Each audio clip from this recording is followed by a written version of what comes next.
Hi, my name is Dan Zeilinger, and I have been a world-traveling trad jazz musician for the past 40 years. Some of my most memorable performances were on the lawn of the Edinburgh Castle, at Imperial Palace in Japan, as well as TV shows and commercials around the world. I've met many people during my career, and have spent many hours on stage on and off with these musicians talking about jazz, life, and more. Some are touring musicians, some are theme park warriors, and some are casual musicians who play on weekends with their friends. I think they all have stories worthy of a movie script. And through these interviews, I'll be sharing them with you. Hi there, this is Dan Zeilinger with Trad Jazz Today. In full disclosure, I've actually done an interview with Bill Allred and his son John about a month ago now, and I forgot to record it. Yes, this guy. And so they've both offered to come back individually and do another interview for me, and I am so very grateful. And so my interview today is with the famous, wonderful trombonist, Mr. Bill Allred. Oh my gosh! Thank you. Well, I'm not over speaking, you know. It's good to see you, and I see some trombones set up in the background there, so it looks like looks like you're ready to play. Yeah, I keep them there. I try to play just to keep my chops up. It's the fallacy of the brass player. You got to keep those things vibrating a little bit. Yeah, that's true. That's true. So let's go ahead and start like I start most of my interviews. Where were you born? I was born in Rock Island, Illinois, on the Mississippi River. Wow. So Yeah. Is it literally on the river? What's that? It's literally on the river. It has riverfront. Yeah. Oh yeah. We would go to the levee and right there, and we had our fishing spots and stuff like that. I had a little boat for a while, so Wow. I enjoyed it. Of course, the Mississippi River is why I'm here, because my father was playing on a riverboat and they were having some trouble. They pulled into Rock Island, and the people over at the Rock Island Arsenal had a crew that they would send out. Got the boat fixed, and in the meantime, my dad went to this dance, met my mother, and the rest is history. Wow. Your dad played both piano and banjo, right? Well, yeah, he explained, and to me, of course, he died when I was 8 years old, which is I always felt bad about that. But my sister told me a lot of this. She said that he constantly ran into bad pianos on some of the early boats. I mean, 1925, 30, you know. And so he kind of started on a fret instrument just for survival, you know. Yeah, well, you know, being on the river, of course, all that moisture and stuff, it's going to get wonky with pianos, but banjos aren't that much better when it comes to humidity and stuff. Well, yeah, I also heard that since you break a string, you just don't run down the corner. Well, that's true. That's true. So what was the very first instrument you laid your hands on? Well, this is amazing. You mentioned this. I started on clarinet. I was very taken by Goodman and all the guys, you know. And I had a clarinet that I wish I had today, and that is I have a metal clarinet that came apart in the middle and a little case. And I could probably get a pretty good price for that on eBay now, I think. Yeah, actually, I don't think I've ever seen a metal clarinet with a break in the middle. Oh, I know, and you know, clarinet player after clarinet plays, boy, you should have kept that, you know. Well, it was a rental. And so I'm sitting home reading, and I think I even have this book somewhere, Photo Play magazine. And I read in there that Tommy Dorsey was born on November 19th, as I was. And I says, you know, that's probably a sign. So I took the little clarinet back, and I had learned a few tunes on it, you know. But and I got a trombone, a dreadful trombone, you know, that they rented, and but it got me going, and I really liked that. And there were a few sessions that they had at the house where I lived. My Uncle Joe played guitar, and my dad played piano. My Aunt Hattie played, you know, family. And so I was kind of immersed right into music, you know, at home. And the trombone, I just really took to it, you know, as they say. Well, that's interesting. You know, I actually I had a trombone given to me recently. It's awful. I mean, it's one of those foreign-made trombones, and the slide is like somebody took steel wool to it. So if your trombone was in a bad shape, it's amazing that you've stuck with it, because it's a real, a bad trombone's an awful thing. Nothing will discourage a kid faster. Yeah, there are two things that are really common problems with the trombone. In other words, the slide is full of junk, and you don't keep it clean. And another thing is the alignment. I did a clinic one time, and I said, man, my horn's so hard. So I took the outer slide off, and the inner slides went like this. I mean, they weren't even close. And, if you keep it lined up and clean, I'm an old-fashioned guy when it comes to what to put on my slide. I still use like the cold cream and spray it with water, and it works fine.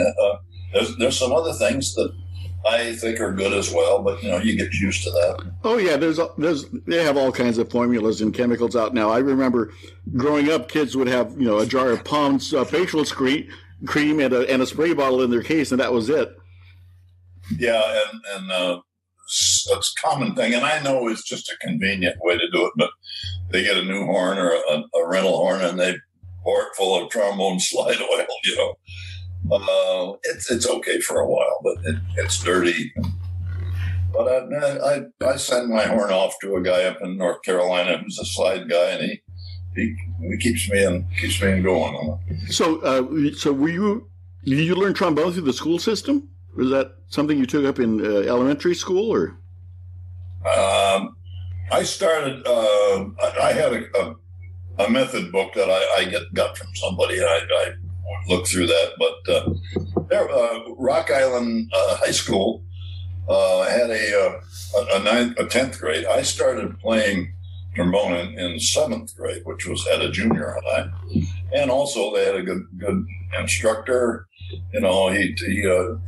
He kind of he saw that I could improvise. I'm just getting into it, and so he worked with me a little bit on that. My first song I ever played in public was St. Louis Blues. Wow! And I started by playing something in G, but it was great. I enjoyed that. As a matter of fact, we had a little chart for John. That was his first public thing, was St. Louis Blues.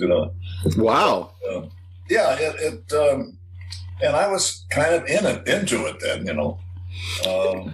Just for the people watching, if you're watching this and you don't know John Allred, then I'm really surprised that you're watching this. Bill, of course, is a wonderful trombone player. He's been in the jazz scene for quite a while, and his son, John Allred, is now one of the who's who of trombone players in the current jazz scene. Yeah, he's done very well, and unfortunately, he's in the Broadway situation. And of course, Broadway is pretty much non-existent now.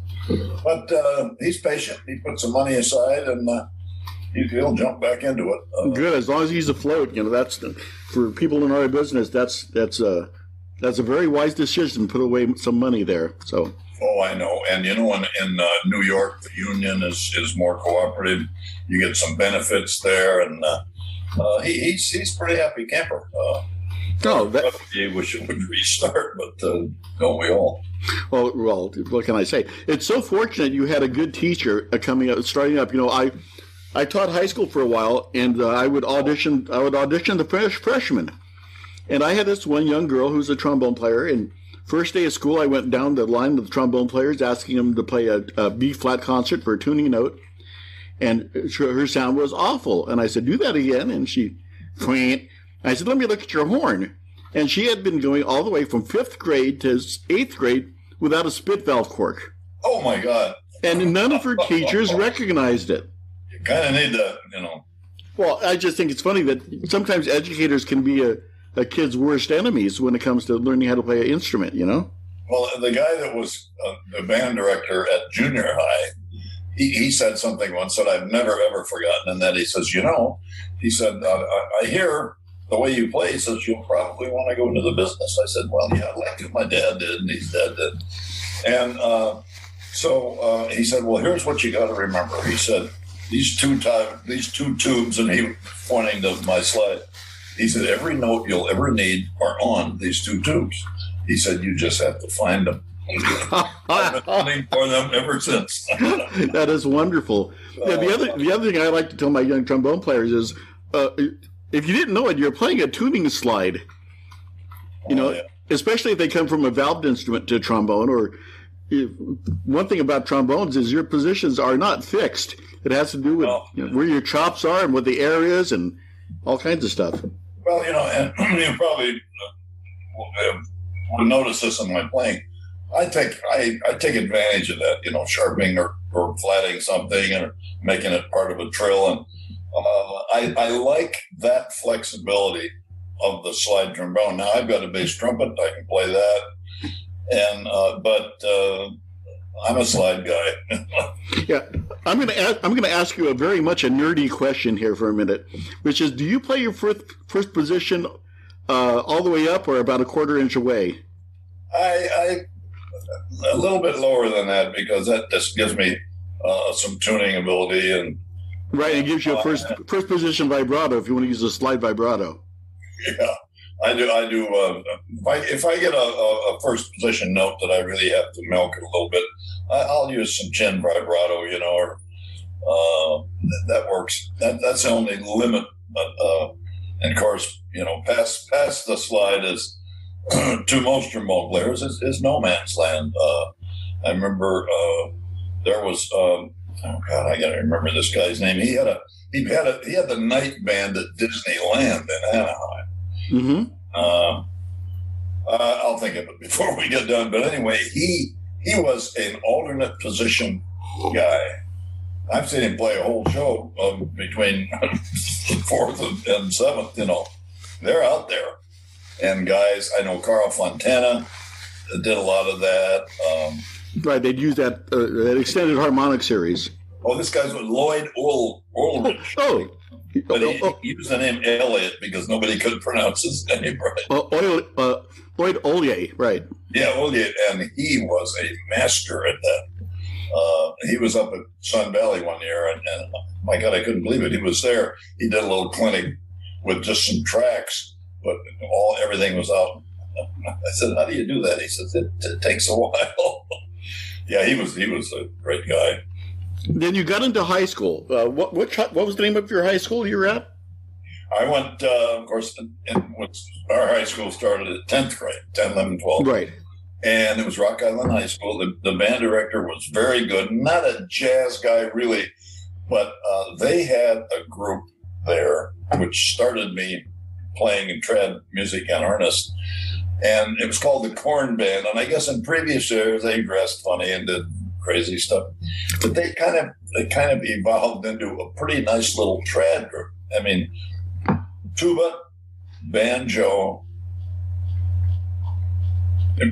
doubling on accordion, and then trumpet and trombone. And so we were good for a while because they liked it. We played the school song and the fight song, and but then we started playing these little Dixie things, and Jim Mahak was the accordionist, way back then. Of course, Jim, and he's scratching out these little sheets during the game and passing them out, and all of a sudden we're doing all kinds of stuff, and I was just loving it, That's fun. That's interesting. I as you know, I interviewed Jim, and I don't think he said he played accordion.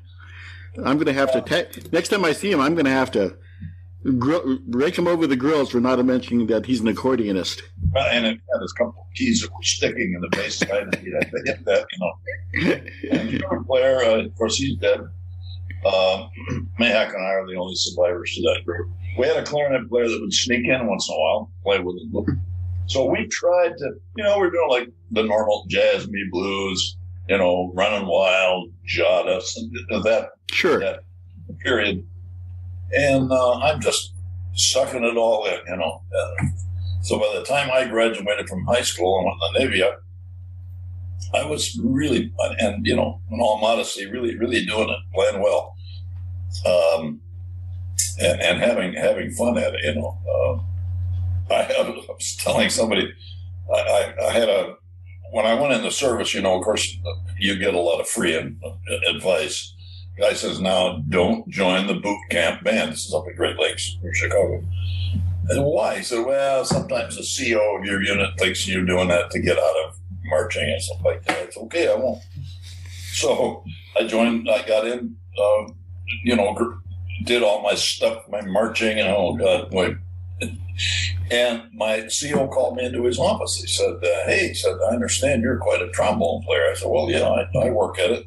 He says, how come you're not in the boot camp band? I said, well, sir, I have to tell you that I've been really advised against it because they said I would miss, strategic drills and stuff. He said, I would really feel better if you would represent us in the band. So I joined the band. What a band. What grief, really good players. So that was a good move. And then, of course, I went aboard ship and played in the band. I went up to a shore station, played in the band, and it was great. Meet you guys, play different charts.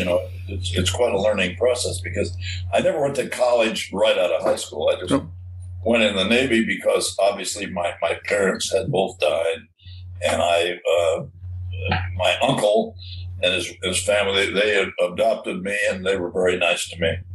And so I just went right from the Navy, or right from high school in the Navy, because it was a place to go, and really had a great time. I was very, very fortunate. With a lot of my students, I recommend that they look into the armed forces for exactly that reason. Especially nowadays, kids have a hard time just finding any kind of purpose, and I think there's nothing that'll kind of set you straight faster than a stint in the military for a while. Yeah. I had a situation that I have no one to blame but myself. The one guy called me, and it was like the outgoing unit. They're getting ready to go wherever they're going to send you. And he said, now we'd like you to go to the Navy school. It was in Washington, D.C., and then you can graduate from there and then go. And he said, the only problem, he says, you're on what they call a minority enlistment. The other sailors called it a kiddie cruise. If you went in when you were 17, which I did, you get out before you're 21. Nice little short. Yeah. So the guy said, yeah, in view of that, he said, you will have to extend your enlistment a year and a half. Well, to me, as a young 17-year-old, I thought that was forever, And I said, and then, I could have been really in serious trouble. But I said, no, I'm just going to just be a sailor, and whatever happens, and I wasn't really telling them, man, a year and a half, are you out of your mind, in retrospect, I should have done that. That's a wonderful school. But I went on board ship. They had a band. They immediately put me on that. Went on shore duty, same thing. So I was lucky there. I met some players, and I just my whole playing just went crazy. Now, I was just trying to remember, the Dixie Lads come in high school or college? The Dixie Lads jazz band, my God. That was after I got out of the Navy. Oh, okay. Just immediately. And we were fortunate, Rock Island was kind of the city that a lot of the touring groups would stop in Rock Island on the way out west, out of Chicago. And so there were some clubs, there was places to go sit in. And I made friends with a group of guys. Don Odette was a cornet player who played so much like Bix it would scare you to death, but he wasn't trying to. That's just the way he played. And Don and various guys, Mayheck was within the band with us, and we went on the road. We sang some things. We became a lounge act. We still played a lot of Dixieland stuff, and at that period of time, people loved it. Yeah, it's amazing. It's wonderful how long your friendship with Jim and how many groups you guys have been in together. Oh, I know. Yeah, and then Jim went to the Army, and I went to the Navy. And the trumpet player, he went to the Navy. Kind of fragmented. It was like the end of the Korean War, I believe. But yeah, we went.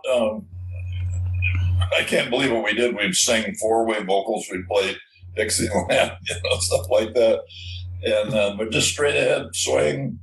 And there were an agent out of Chicago who kept us fairly busy. I played Omaha and Chicago and all that circuit there. Yeah, I don't know if you know this. I was actually born in Omaha. And, oh, wow. A lot of the touring bands always went through there, the national touring bands. I remember my father used to tell me that he used to see Tommy Dorsey and Glenn Miller and all those guys come through Omaha. So, well, there was a guy. This is a quick little story. I don't want to eat up your whole show, but he was booker, and he booked the Jimmy Dorsey band. Excuse me. And I guess Jimmy called him up one night and said, "Man, I'm really in trouble." He said, "I have no trombones. I got this gig that pays well up in Iowa City, I think it was." And so he called me and he said, "Man, can you help me out?" He said, "I need a lead player." Well, I'm not a lead player. Never was. Never professed to be. And we need he said, "We need 3 trombones." So we poked around, got a third bone player, and I called my son, John. And he was still in high school, but was visiting me during the summer, I said, "John, I'd like to play with Jimmy Dorsey." And Jimmy wasn't on the gig. He was doing something else, So he said, "Yeah, Dad, I'd love to do it." So it was me and John. I was doing my best to play the lead, which as it turns out, I did better than I thought I would. And we were playing a bunch of dance stocks and stuff, And I think they pulled out 2 o'clock jump. So, and the people were kind of getting, had quite a bit to drink. They were out there dancing. And so they're passing the solos around. So we're playing, and the leader looked over at me and said, "Hey," he said, "the kid improvised?" I said, "Yeah, a little bit." So he gave John a chorus. John stood up and just killed him, man. After the gig, he said, "Yeah, right." He plays some. And of course, John, that made his whole. But yeah, he improvised a little bit. It's interesting you bring up the Tommy Dorsey band. I just interviewed Terry Myers not too long ago. Oh yeah, Terry. And of course, he's fronting the band now. He's actually fronting the Jimmy Dorsey band. Well, yeah, that's a great thing. I almost I played some things with Bob Crosby when I first went to Orlando. We were in a 2 or 3 week hold. I mean, we were getting paid, but we're rehearsing for the 20-piece band that I played in. And I think what got me that gig was the fact that I could do the Dixie stuff, play the legit stuff, and marches. And I hope we're not going back too far, but I will say this. Me leaving Rock Island and going down to Orlando was the best career move I could have ever made. I mean, without a doubt. I met everybody in the business, at the right time, in the right place. And I'm very fortunate, Now, what was it that moved you down there in the first place? Well, what I did, I was home from the Navy. We were doing some Dixieland stuff, and that really didn't go that well. But so there was the word on the street was Disney's auditioning in Miami. If you want to get part of that, you get your butt down there and audition. So I got a ticket, and went down to Miami, and they had a big band set up, and I did pretty good on that. And then they had a combo room. They had a combo that they put together for this. Now, they had a piano player who wasn't a nationally famous guy. His name was Jack Keller. He was like the guy in town, the big keyboard, and played great. And they had Ray McKinley on drums, and the the bass player. I can't think of his name either. But anyway, oh my God, the band was wonderful. And so I played, and then they had a couple guys come in from the office, and they listened to them. Come on, we want some more. And I played for almost an hour down there.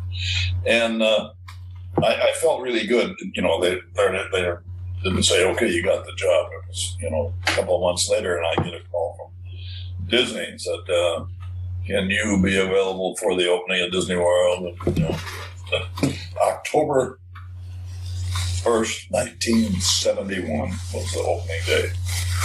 And so I had to sell a house. I had a little advertising business that we were doing, like jingles that I would never claim. And, they were so bad. But I was comfortable at playing some gigs, going to Chicago for a couple of things.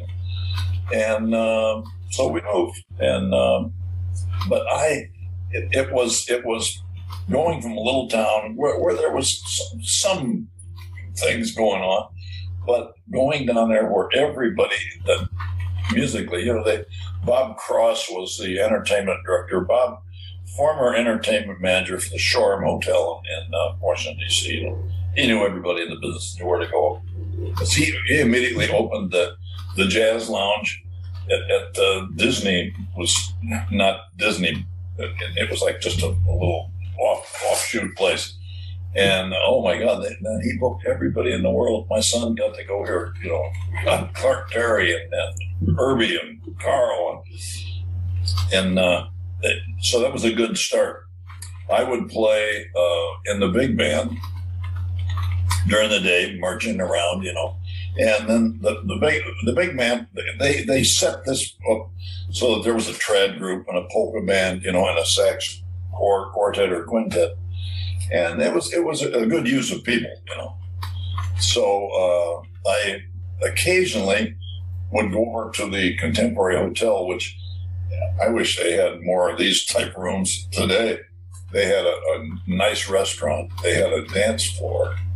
And then they had, I think it was a 12-piece band. And you could go there, have a bite to eat, dance a little bit with your wife, see Ford Freshman, Mel Torme, Trini Lopez, that. And occasionally they'd need a third trombone, And so I said, yeah, I'm interested, And because I was 31 years old, I think, and I didn't mind working night and day. And we had just moved down there and we had some stuff to pay, So I'd go over there once in a while and play. The guy in the band that played baritone sax was Dean Kincaid. Okay. And wow, we kind of established a really a good relationship, and I owe him whatever I've done, and I will say that without a doubt. Dean came to me and he said, "Man, I like the way you play jazz." Oh, geez, thanks, especially coming from you. And he said, I've been going up to this Manassas Jazz Festival by, Washington, D.C., and he said this accountant guy whose name I forgot, he said he brings guys in. He says, "I can probably get you on that." I said, "I've done nothing. Played a few dates with Bob Crosby." And he said, "Let me see what I can do." Well, he got me on the festival. And oh, my God, it was a combination of happiness and being scared, And, so I showed up at this festival, and one of the trombone players, they had some problems with the date or something, so he wasn't there right away. It was George Masso. So I got to play with not Eddie Condon, but a lot of those guys. And my favorite guy was Wild Bill Davison. I hope you'll forgive a little Wild Bill colloquialism here. No, it's okay. All right. Anyway, I went up and I said, "Mr. Davison, man, I've been a fan of yours," and I have. Eddie Condon, I've got your records. I said, "Man, if I can just do a set with you sometime this weekend, I'd appreciate it." He said, "Well, kid," I love that. He said, "Well, kid," he said, "if you want to play with me," he said, "we got a set coming up." He said, "Get your ass up on the bandstand and we'll see what you can do." Yeah. I took my horn out and put it together. I don't even remember how I did, but I had it in my hand. And I gave my best shot. And Wild Bill, who really wasn't that vocal, in a situation like that, he said, "Hey, man, I like what you do." He said, "We'll work together again." And he was so right. Go ahead. And I did later, went on the road. God, it was just unbelievable. Oh, I was just going to say, I just recently interviewed Cynthia Sayer. Oh, yeah. And she's writing a book about her time with Wild Bill in Germany in the band. I guess you were on that date, weren't you? Oh, yeah. I did a lot of that Germany stuff. And she said that there was just such a wild experience working with Bill. Cynthia Sayer. So she's writing an entire book about that experience. Wow. Yeah, I ended up in Ralph Sutton's book. Me and John Eric. Oh, I'm sorry, not Cynthia, Banu. Oh, Banu Gibson, yeah. I'm sorry. Oh, I had another little swear word here I shouldn't put in, but anyway, she and Banu, I love her. I just a couple of years ago, I went down and did her clinic for her during that trad week. But she came and wore her slacks and suspenders, which she did, usually. And I said, "Wild Bill," he said, "Sweetheart," he said, "do you own a damn dress?" And I cleaned that up considerably. And she said, "Well, sure." So she got a dress. And she did good. We had a great time. She did her bit, and it was nice. And the Wild Bill band came back. And I have a picture of that band, which I will send you. That would be great. Danny Moss and Butch Miles, Johnny Varro. I mean, just, oh my God. So, and Wild Bill kind of set the scene for what I did overseas, and I really owe him too. We were just getting ready. The first out-of-town job I ever worked for, it was like 10 days, and Disney would let you off, if you had a good sub, they didn't, that was a nice part about that job. And so I'm all excited anyway. So we're opening in Bern, Switzerland, or Bern, I guess, and a beautiful club. And it was me, Chuck Hedges, who just joined the band, Wild Bill, a piano player named Fred Hunt, Butch Miles, and Jack Lesper. And it was a good band, and we had a great, and then Butch did like half the gig. Then Barrett Deems came on the band. Barrett was, I loved what he did, but Wild Bill pretty much summed that up. Excuse me. Wild Bill said, Deems, he said, you're a troublemaker, man. He said, you got to be careful. He said, about the only time I can stand you is when your butt's on a drum seat.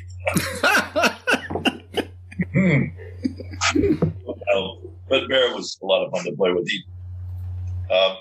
Ann Davidson was along, lovely lady, and kind of kept Bill from getting too crazy, But we had this meeting up in this room. I don't know what that was about. He said, "First, guys," and this was few leaders ever said this. He says, "Now look," he said, "you're here." Excuse me. He said, "You're here. Anything you can do to further your own career, you got my blessing." Wow. Yeah, that's not something you often hear. He introduced us to bookers, and they had a thing they did. You would go over on a one-way ticket and had a certain name, like an Apex ticket or something, and they wouldn't give you a return because all the bookers at that particular time knew who was in Europe, and you'd get more work from them. That's one of my all-time favorite bands. Was we were just getting to the end of our tour, and I get a call from this agent. He says, "Listen, we have this on the wall there, this Louis Armstrong tour," and he said, "Drumming's not feeling well. He went back to Hawaii for some rest, and he said, I need a trombone player." I said, "Well, I know a lot of their stuff, and I'll do it." And we did 2 weeks more after I'd been over there, 10 days with Wild Bill. My wife said, "Are you ever coming home?" I said, "Yes, and I'll be a lot richer than when I left." Sorry about this. No, it's all right. I don't think I knew that you'd played with Louis. Louis wasn't on the band. Ah. Louis is long dead. We had Trummy Young, which was me then, Peanuts, okay. Peanuts, Uncle Marty Napoleon on piano. Jack Westberg took that gig. Gus Johnson Jr., who was playing so well, and Billy Butterfield. No. I mean, I got respect for that guy. And what I didn't think about was after they would introduce the band, and they'd say, "Okay, on trombone, Bill Allred," filling in for the right. And about 1,000 people went, "Oh." Yeah. I mean, I felt good, and I felt lucky, but after a while, oh yeah, it gets to you, I would imagine. And the announcement, and Billy Butterfield, he came over and he put his arm around him. He said, "Don't let that bother." He says, "Expletive them." And I got so much respect for Billy Butterfield because I worked with him when I went to the Manassas Fest. He was a trumpet player that played lead, played jazz, oh yeah, legit. I mean, what do you want? I'll do it, And it was a great tour. Came home with a lot of money, and the thing that Wild Bill, he didn't care. He wanted to give you a hand. Of course, then it was his 75th birthday when we went over there. And I don't know if you've seen the picture of his 75th birthday cake made by the chefs at the Schweizerhof Hotel. No, I haven't. Well, they knew Wild Bill loved his Scotch whiskey. And I'll dig up this picture later. But they made him a cake out of 75 bottles of Ballantine Scotch. A row of bottles, and then some cake, and 75, and then we all got a bottle, And it's back there somewhere on my shelf. But we had a lot of fun, and I talked to Wild Bill giving you carte blanche as far as staying over there and working with a different group. I won't mention any names, but there's a group on the road with this guy out of New York, and he called them together and said, "Now listen, I don't want you guys handing out any business cards anyway, the complete different." But oh my goodness, a lot of really, really fun things, and I just love Chuck Hedges. We got to be really good friends, and Jack Lisberg was a good player. I think he probably would have preferred Peanuts or some other trombone player. I mean, he wasn't mean to us, but not really a team player kind of. Yeah. But, he was good. I had a lot of respect for him. He played great. Now, in a timeline, because we had just got you talking about Orlando, and so when did Rosey's fit into all of this? Okay, I was at Disney about for a little over, not quite 4 years. And I met Bob Snow, who was the developer of Church Street Station, and Rosey O'Grady's was a part of that. And he came to me and he said, "I understand you're, playing the Disney band and you've had some experience with, in school and stuff." He said, "I would like to see if you'd be interested in putting together a show for this club." And he said, "I want Dixie all the way, but I want to be able to play, a few other styles, and no glue material, no 4-letter words, And that really worked out well because people would bring Aunt Harriet there to listen to the band, and she didn't have to worry, And I did it. I put this band together, and it was a kind of really a poor part of Orlando down Church Street, buildings falling down and winos. No disrespect to the people who drink wine. I'm one of them, but. We were just the one club in the corner of Rosey O'Grady's, and the decorations, it was a beautiful place. So I remember, if you remember right, I think that's where I originally met you. Could have been. Yeah, when I came through with the Southern Comfort Band with Dan Barrett and those guys. Absolutely, yeah. And I didn't know it was going to make it, and I had so many naysayers. "Oh man, you're stupid ass! You left Disney." I was still working part time at Disney during the day and playing at Rosey O'Grady's at night.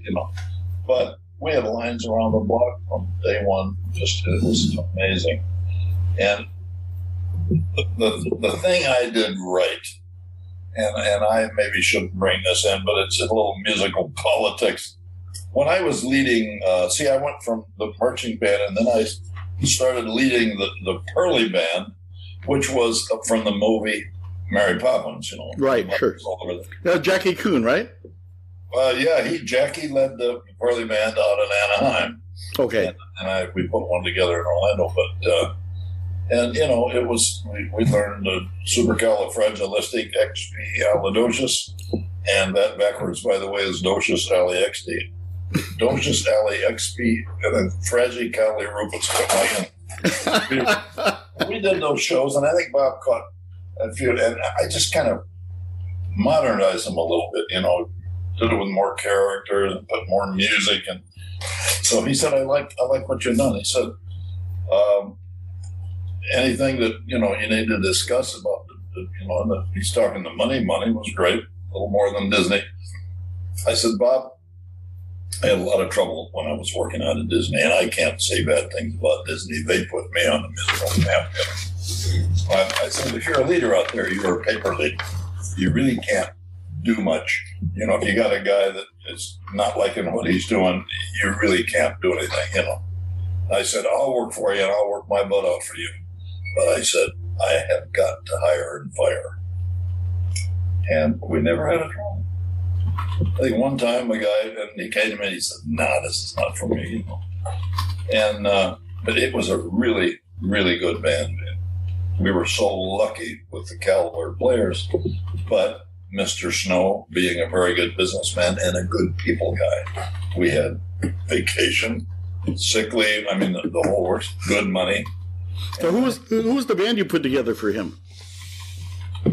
What's that? Who was the band you put together for Rosey's initially? Rosey O'Grady's Good Time Jazz Band. But the personnel.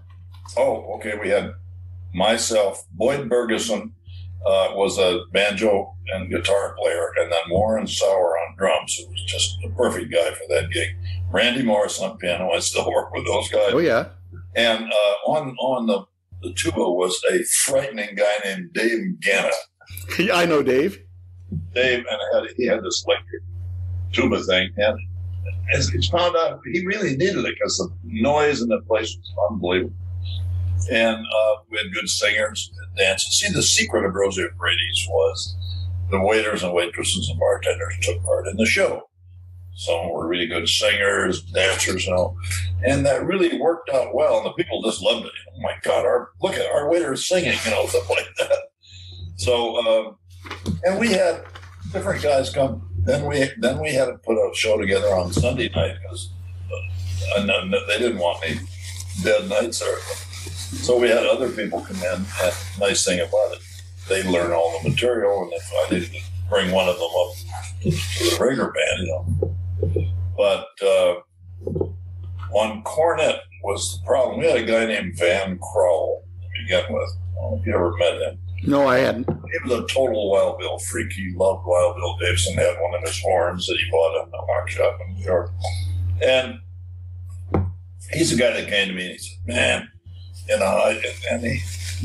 I'm glad he left. Man, I don't like this funny ass stuff. I just want to play, I said, well, we want to play good as evidenced by the band, but you got to do some of the money stuff too. It's a show. So he left, and we were using subs. And one day, a guy walked in the front door named Don Lord. He had just retired from the Army. He lived in El Paso, Texas. And he played Dixieland cornet, read his butt off, played great jazz, and was looking for a job. I said, Don, what did you do? Well, he said, I was a colonel in the Army. He said, but I also had a little jazz band, and we worked here and there down in El Paso. And so I said, well, I'd like to hire you. When can you start? He said, tonight.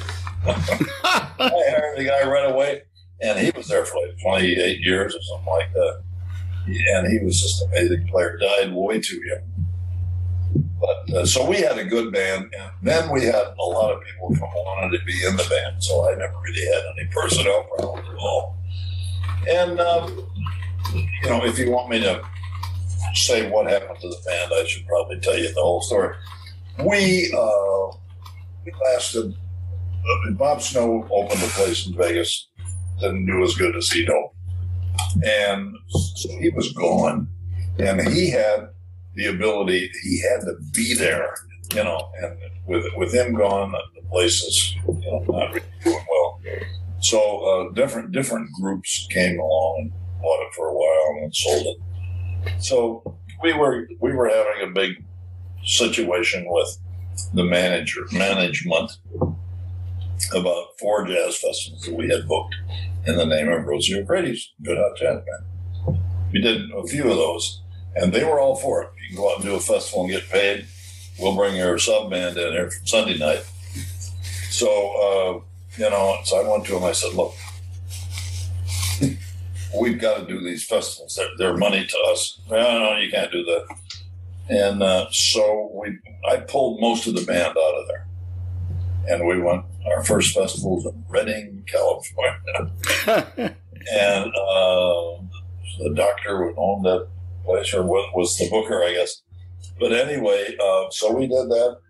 And the more festivals we did, the more people wanted us. Then we found ourselves going overseas.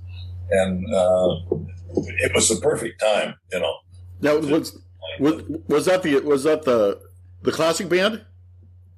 No, it evolved into the classic band. Yeah, because that's because we couldn't say Rosey O'Grady's Good Time Jazz Band anymore. So we kind of snuck into that, came up with a classic band idea, and then we were making CDs, doing just really recording. And at that particular time, which was early. I can't put so many things have happened. I need a chronology. Oh, me too. Yeah. But so we just traveled, and the guys they're staying busy, and we've done with that band. We've done 13 albums, done a couple albums with other people. I recorded an album with Roy Williams over in Frankfurt. Boy, that's one of the best things I've done, I think. I've done a fair amount of international traveling myself, playing. I was just wondering, what was the most surprising audience you ever had when you were traveling overseas? What kind of audience? Just surprising, some either really good or really bad. Or I'm glad you asked that. We were playing in Weiblingen, Germany, at a college. I had never been in that part of Germany, and this was with Wild Bill's band, So we were getting ready, and we looked out in the audience, all college kids, they were drinking beer and having a puff or two. And I'm thinking, they are going to hang us by it. I was convinced to myself that they would just hate us. They would not let us quit. They passed ahead and threw money, and we did like 2 extra sets, got some horrendous amount of money. And we were all stunned, even Wild Bill. So that was a total thing. And, every gig wasn't received quite that well. But I always tell people from my experience that our style of music is wildly popular everywhere except here. And when I went to England, that was a shock because there were guys coming around to hear us. Alex Welch and Pete Allen and Humphrey Littleton, and they said, "Man, I love you guys." And we did something that few trad bands ever did, and we felt so special about it. Ronnie Scott's in London had a week open and called Annie, and we did a week there and packed the place. And Ronnie, he really preferred a little more modern stuff. And a great guy, great entertainer. But we did good business for him. Yeah, actually, when I was on tour with 10th Avenue Jazz Band, we did an afternoon at Ronnie Scott's. Yeah. I don't know how they swung that, but it was like an afternoon trad a moment. Sure. But it's always a great name to have on your resume, isn't it, Ronnie Scott's? So. Oh, well, we almost had a disastrous thing happen, and I guess I can tell you, it makes it a little more interesting. I mean, we were playing the City of London Jazz Fest. Max Colley was there. Anyway, they had a green room completely outfitted with every kind of liquor you could ever imagine. Food, a steam table, all that stuff. And we had long breaks. And I can't say anything other than we got so bombed there. And we were supposed to play at the 100 Club that night. And we had like 3 nights at the 100 Club, and then we were going on somewhere else. And this was a classic band up the Wild Bill, but getting that mixed up. But I knew the guys wouldn't do a good job, and I called the 100 Club, and that guy was so nice to me. He said, you guys are a little overserved. I said, yeah, man, if we can just start the gig tomorrow night, we're supposed to play that night. And he let us do that, and it was... Oh, that's nice. Yeah, it was a nice gesture. I don't know. I've kind of found, especially in the UK, that being 3 sheets to the wind isn't all that unusual for bands. Yeah.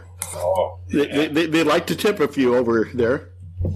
Well, and the funny part of it, and this was my mistake, we're playing and just having a good time. We had some people there and playing some requests and stuff, all of our trad. So we had a pretty good book, played some Turk and, stuff like that. And I looked out the door and I said, man, I said this to a waiter. I said, man, I can't believe these people are waiting to hear us. And they were all like the hair growing this, and all a lot of metal on their face.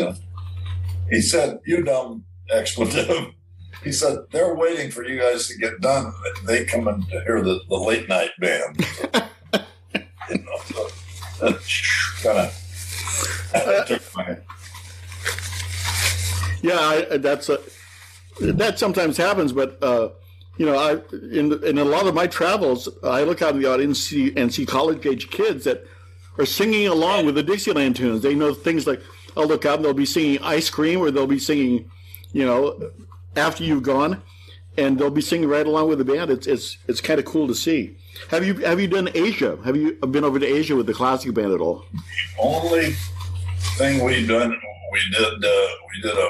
4-day stint in Hong Kong, but no Asian thing. We really tried a couple times, but we didn't have a formal agent, and I wasn't experienced enough for that. I'm sorry about the coughing. Oh, don't worry about it. But yeah, so we didn't do Asia. No, we did South America, Brazil. See, now I haven't done that. Tell me about the South American crowds. I haven't done any South American festivals. We played at a club in Buenos Aires called Vicks, and it was great. All pictures of Vicks, Wolverines, and stuff like that. And play there was great. And then we had a guy sit in with us. I forget his name. He was a really good drummer from there and a really good clarinet player. So we're kind of grandfathered in with some of the people. And we were on a tour. I did 2 tours down there. One with the band from Disney, and the classic band. We ended up playing some nice clubs, and it was really good. Buenos Aires, very, very dangerous place. So I hear. Yeah, I went down there later with Alan Vichet, clarinetist.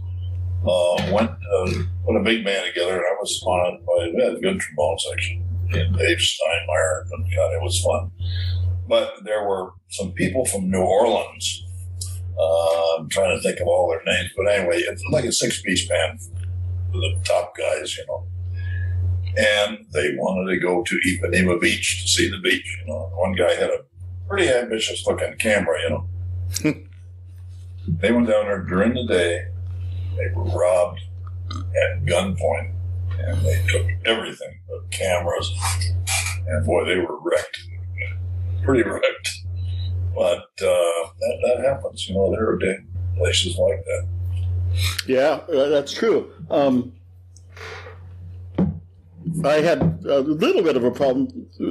I used to do some cruises down through Mexico, and we ran into some problems with the local gangs. Yeah. Through that, but yeah, I here's a funny one for you. When Rosey O'Grady's was probably a week old. I mean, we were just in there. We were all inspired, and the band is going. And we're standing in the back before they had a green room for us. We're in the back area where they made the food. There was a phone on the wall. It rang. And I picked the phone up. I said, "Hello." She said, "Let me talk to the band leader." This is he. She said, "Listen, we're some working girls from the Tampa area. Wanted to find out if there's any action going on there in Orlando. Like I would know, Got married, remarried. Well, I tell you, darling, yeah, I think I share for that. But, that's funny that they would call a club and ask for the band. I guess we would know, But we had a lot of movie stars come to Rosey O'Grady's, and very, very, very complimentary. And it was the greatest place in the world. And yeah, it's interesting because playing here in Anaheim and playing in Southern California, we run into the Hollywood crowd quite a bit, and there's some people who just love the style of music that that are big stars. One comes to mind for me when I was at Knott's Berry Farm is Danny DeVito.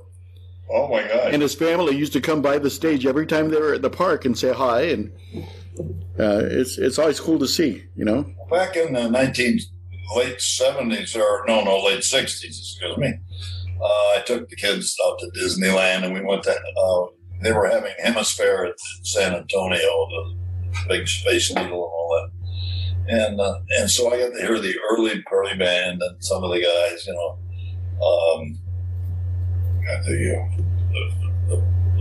the African American trumpet player had this great trio, and I can't put a name to him, but it was a great band. Disney had nothing but great people out there, and they just. You'd almost waste your trip to stand there listening because it was so good, And that was good. And I at that point didn't think I'd ever be working there, And I know in Davenport, about the time that I consented to go to Disney, we started the Bix Festival. The Bix will be 50 years old next August, early August. And I'm going to put a group together. Oh, great. Florida All-Stars type thing. And use some of the old classic guys and me. I'm going to do my best to stay alive until next August, Yeah, I was fortunate enough to play with a lot of your players when they were in L.A. I did some gigs. Yeah. I did some gigs with Bobby Pickford and, of course, with your son and Jimmy Turner and a bunch of these guys. Well, I think, and I got to give John credit, I think he loved the trad stuff because he knew how to do it. He knew how to give it, the right treatment. But and he liked to get it a little more modern. So I did a little bit of that, but I fell in love with Matty Matlock and Billy. I did work with a couple of gigs with Billy Maxted, and those were guys that they were not Zepp Meissner or somebody like that. They would take a tune like one of my all-time favorites, Davenport Blues, and arrange it so that it was playable, but it wasn't too convoluted. And so I bought. I own pretty much Matty's whole. Well, I shouldn't say it, but a lot of his stuff. Mm-hmm. And I really liked playing that. We did that with the classic band because we had 5 horns. Yeah. Two trumpets, two reeds, or 2 trumpets, 2 trombones, and a reed. And of course, Terry Myers would play clarinet on some things, baritone sax, piccolo, So we just decided to do. We did a lot of experimental type stuff, which we got a kick out of it. I don't know how much people like. We took Billy Mays' Sort of Dixie, the arrangement of Oh by Jingo and South Rampart Street Parade, and had Scott Whitfield, a friend of mine, trombonist, great writer, and he wrote 8-piece charts for those two. I mean, Billy May, sort of Dixie, you know. Oh, yeah. Oh, my God. We played them tough, really tough stuff. But we worked on it. And wherever we go somewhere, the band guys would come and say, hey, do that sort of Dixie thing, you know, or hey, hold my jingle. But that was fun to do. I still got those charts. And I think one guy ordered a copy of one of them. But so that's what I'm doing now. I got charts for sale, and I'm for sale if the business would ever come back. We all of us are. That's what we do, Bill. You know, we're all for sale. I know, you know, and it's a crazy business. I'm very happy when I'll be bringing some money into this household. Now, have you got a website where like your T-shirts and things are available? It's in a little bit of a disarray right now, but BillAllred.com is there, and I'm doing some podcasts, and they'll be listed on there. I'm going to try to do a few more podcasts because I got so many things that happened to me, and before I totally forget everything, I want to at least put that down and get them out there, you know. You know, it's the reason. It's one of the reasons I started doing this. Other than trying to chronicle all of these great jazz players and all these friends that I've had, I also wanted to sort of leave a footprint in the sand for my family and future generations. You know. Yeah, I've had a lot of physical problems. I mean, in 19, I got a chance to spend 2 or 3 days with Jack Teagarden, which was the greatest thing that ever happened to me. We were playing at the Roosevelt Room at the hotel in Cedar Rapids, Iowa. Great club in the bottom, made up like a club overseas, you know. And Jack Teagarden had his band, a later band, just before he died, as a matter of fact, over there doing a series for DX Oil Company. And he told me, he said, they're really paying us good. And so he'd come in the club at night because they did most of their playing during the day at dealer parties and all that kind of thing, you know. And so we spent some time. He'd done this at a studio talking to Maynard Ferguson, I think, but he professed to me I was having trouble with my teeth. He said, well, I took care of it. He said, I just had them all pulled. And he was playing beautifully with just, his false teeth. And I said, well, how do you keep them from slipping? He said, well, the stuff you buy at the drugstore doesn't work. But he said, I invented my own stuff. And he said, it doesn't come off. Okay. Years later, I'm playing New York Day with Terry Myers. And I met a guy, good trombone player. And he said, I'm famous. I said, well, you should be. He said, no. He said, I used to take care of all of Jack Teagarden's horns. I said, really? I said, I told him I knew Jack and spent a little time with him. Yeah, he said, I had to come up with a special tool to get all that white stuff out of the inner slide. And I said, caramba, somebody knew about that, Yeah, he said, Jack put this white stuff, and he said it kept his teeth in, but he said, boy, he really had to take care of his Oh, my God. But he was a great guy, and I loved what he did, and we've got some charts of his we did. That was a lot of fun. But his band then was him, Don Goldie, who I had great respect for. He had some trouble later in life, but what a wonderful player. Okay. Charlie Romero. Sure. He was with it for a while.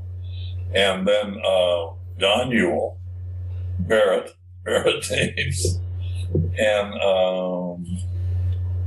who were we missing? Oh. The only thing I have to say about Barrett Deems is eventually he should have gotten a better hairpiece. That's all I.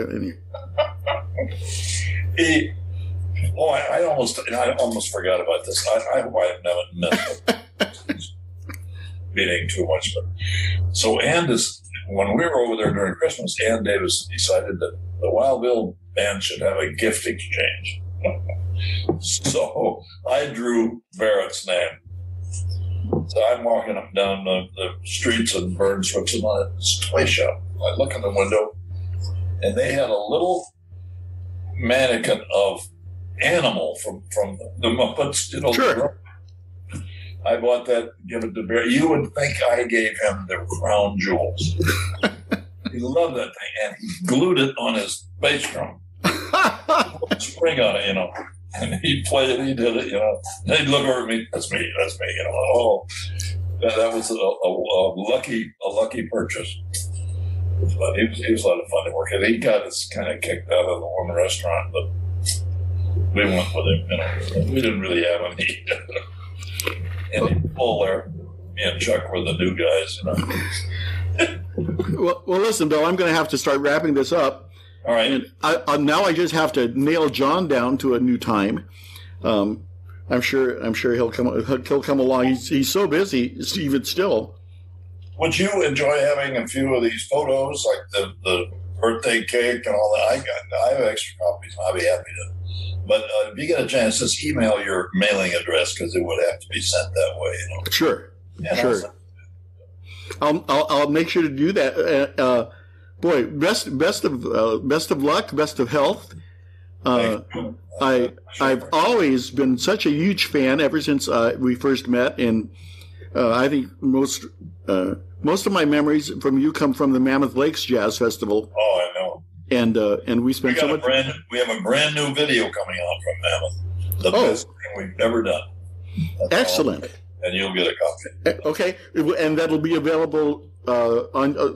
Just let me know where it's available, and I'll make sure to promote it.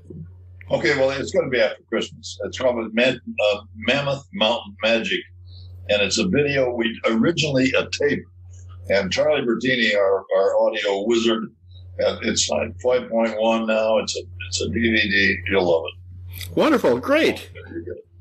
Well, thanks again, and I'll be in contact with you soon. I'll make sure to send you my my mailing addresses and such. Yeah. And you take care. Any information I can help you with, let me know. And I enjoyed this as well. The same thing goes for me. If there's any way that I can possibly give any service, although I can't think of any, just let me know. Okay, take care. Take care. Bye-bye. All right. Thank you for watching Trad Jazz Today. Dan shows new interviews every Monday, Wednesday, and Friday. Make sure to check out the archive of past shows, and please give us a thumbs up when you subscribe to the channel. Bye.